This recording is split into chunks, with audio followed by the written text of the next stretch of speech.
What's up, Foundation of Algebra students? This is Mr. Noon. I am doing my first recording for your class.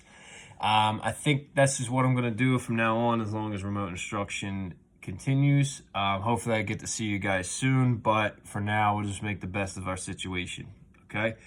So I'm going to start with a quick review. The attached notes are on the Google Classroom assignment on lesson 6.6, how to graph linear equations. So just a quick review on how to graph in the two different types of linear equations we went over. First one is slope-intercept form. So if you go to page 2 on the notes, okay, you can see at the top, graphing lines written in slope-intercept form.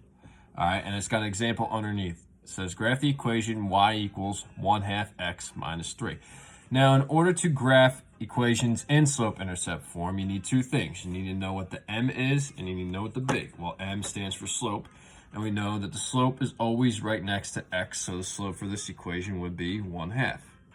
Okay. Now, I'm trying to keep this video in focus, so if you're having trouble, whatever device you have, you can always zoom in, replay this as many times as you need to until you get it, okay? This is the benefit of a video. In class, you might have watched a lesson or zoned out on a lesson and might not have gotten it. With a video, you can watch that video 1,000 times if you need to, so you better understand it, okay? So, the slope for this one is 1/2, and the b, the y-intercept, is -3, okay? Because y equals mx plus b is the generic general form, okay? If that is a minus, you have to account for it. So, the y-intercept is -3, okay? So, we found our m and b. Now, step 2 says plot the points that correspond to the y-intercept. All right, so our y-intercept, and we're going to go over that in the next lesson, x and y-intercept. But the y-intercept is where it crosses the y-axis. So, over here on my graph, I got my y-axis, I got my x-axis. Okay, now before I start, I'm going to tell you right now, you're going to need a straight edge. I'm using a authentic Philadelphia Eagles mouse pad, but you can use anything that you like. You can use the side of a book. Ideally, you want to use a ruler if you have access to it. That would be perfect, but you can use the side of a book, side of a printer, side of your phone, whatever you got that's straight and you can draw a straight line with, okay? So you're going to plot the point that corresponds to the y-intercept. Our y-intercept is -3, so we're going to plot that point. Start at the origin, and we're going to go up, or I'm sorry, we're going to go down because it's negative. 3 spots. 1, 2, 3. Boom. Here's our y-intercept, -3. That's 1 point. I'm going to make it big so you guys can see it. Okay? Our y-intercept is also the point 0, -3, right? It's the point where it intercepts or intersects the y-axis, okay?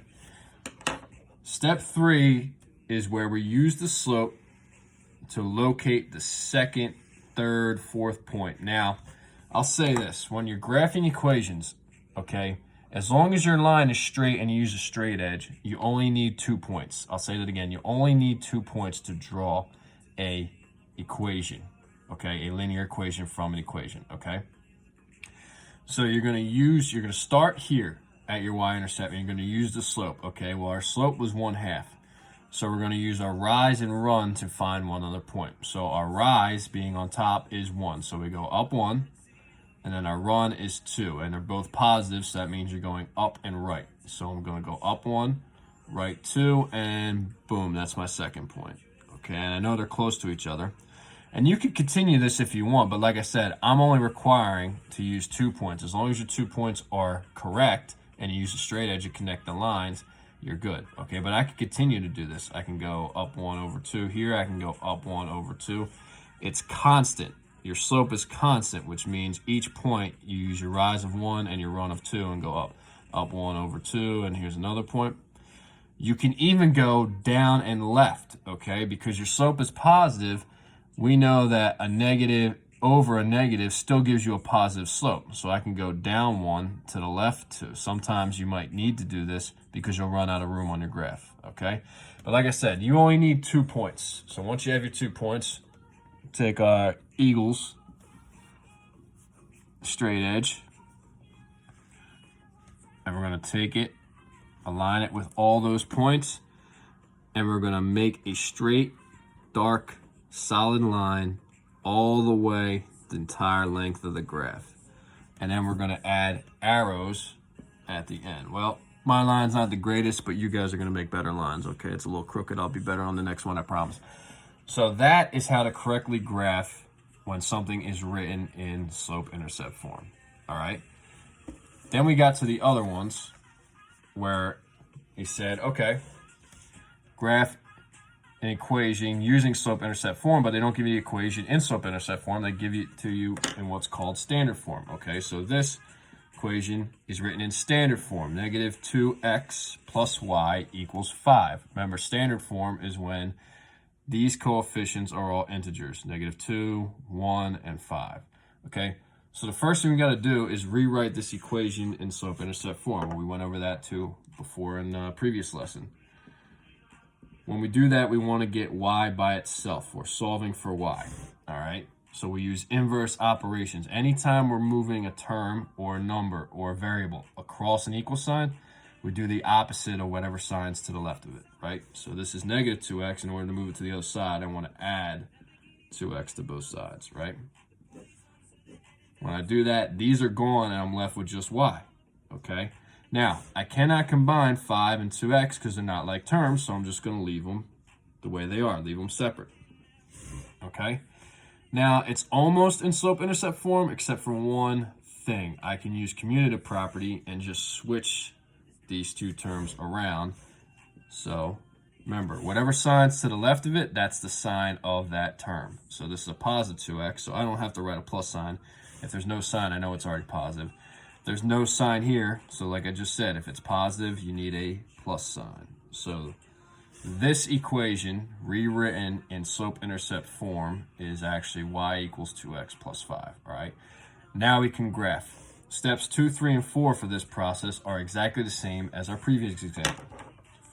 So the first thing we want to do is identify our m and b, all right? So this is my new equation I'm looking at. My m is 2. Now I want to write it as a fraction. Any whole number can be written over 1 as a fraction. And that's important because I want my rise and my run. That's going to come into play. My b is 5, okay? So now I take this information right here and I use that to graph. And I'm only going to do 2 points. Like I said, if you use 2 points, that's fine as long as you use a straight edge to make your line. So my b is positive 5, my y-intercept. So I started my origin as positive 5. So up my y-axis, I'm going to go 1, 2, 3, 4, 5. And there's my y-intercept, okay? So that's your first point, right? You only need 2 points. Let me just label my y-axis and my x-axis. So I'm going to use this slope to find the other point, all right? Start at your y-intercept, and you use your rise and your run to find one other point, all right? So I start with my rise. My rise is 2, so I go 1, 2. My run is 1, because it's 2 over 1, so I go over 1. And there's my second point, okay? Like I said, I'm only going to do 2. If you want to do more using the slope, you can. Use my Eagles mouse pad. Make sure it's right up against those points. Use pencil. I know I'm using pen because I'm a professional, but use pencil in case you make a mistake. You can always erase it, okay? So I make a straight, true line all the way the length of the graph. And then I add arrows at the end because what that does is represent all points on that line. And remember, planes go on for infinity. X and the y-axis stretch on in every direction forever and ever, okay? So that is how you correctly graph in both forms, slope-intercept and standard.